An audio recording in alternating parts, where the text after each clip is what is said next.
start with some basic ideas. First of all, human civilization rises through channeling energy. We invented fire, that's capturing chemical energy. Then we build our cities next to rivers, we're capturing water, and we're channeling gravitational energy. The aqueducts were critical to the Roman civilization. When we compress air in a canister, we're channeling pressure. Electric systems and batteries are channeling energy. Lasers are channeling photons. If we want to better the human condition, we need to be able to capture, store, and channel that energy. Money is energy.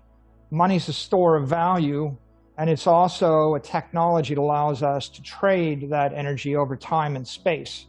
So if we look at the history of money, we've gone from commodity money to coinage of those commodities, to notes represented by that money, to fiat currency, and now we have cryptography as a basis of money.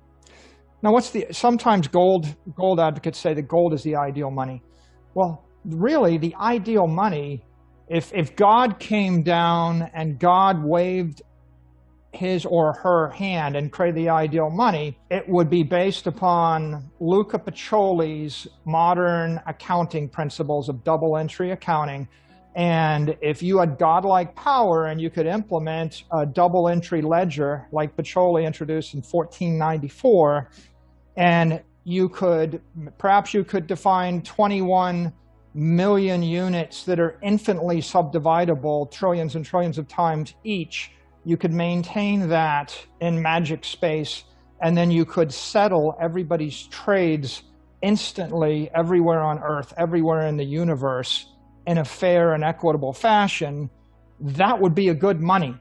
We could call that God coin. And God coin is like perfect instant transactions, never losing any information. So Bitcoin's the most efficient monetary system we've yet to implement successfully. It's 21 quadrillion Satoshis, 350,000 transactions a day.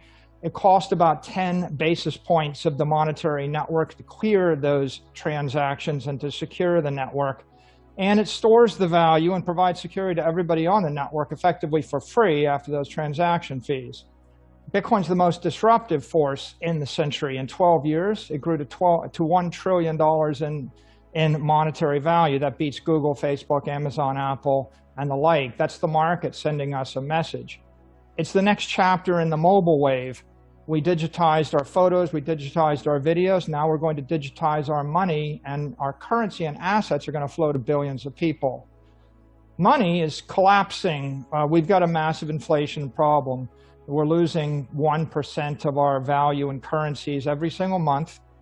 Humanity, without an effective, strong money, is like a type 1 diabetic without insulin. You can't store energy, you can't create fat, you're going to starve to death. Without delivering effective money to the human race, everybody's going to either economically freeze or starve to death. Violence and misery are going to follow.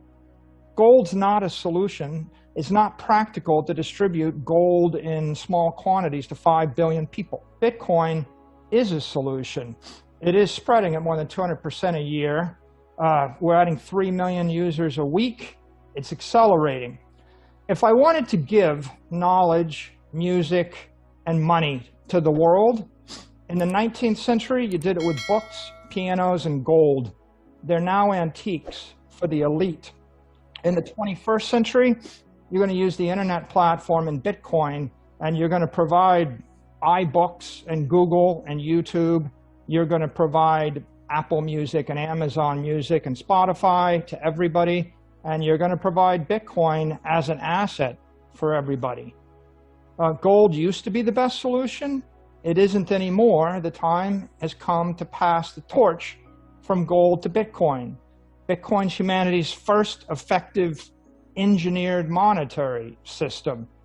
It's as profound as our rail networks, our road networks, our electrical networks, our telephone networks, and the internet. Bitcoin can and will deliver the virtues of strong money the gold idealists have long hoped for. If we think about the elements that drive humanity forward, if we think of it from an engineer's point of view, you've got stone, you've got iron, you've got concrete, you've got steel, you've got aluminum, you've got silicon.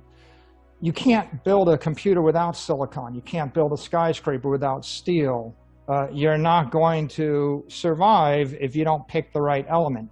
Crypto is the steel of the 21st century financial economy. An engineer would say you have to choose wisely. There's a right answer, there's a wrong answer. So gold is element 79. It's an ideal ornamental metal. It's indestructible, malleable, it's attractive. We love these things. It makes great jewelry, it makes a great ornament. It's just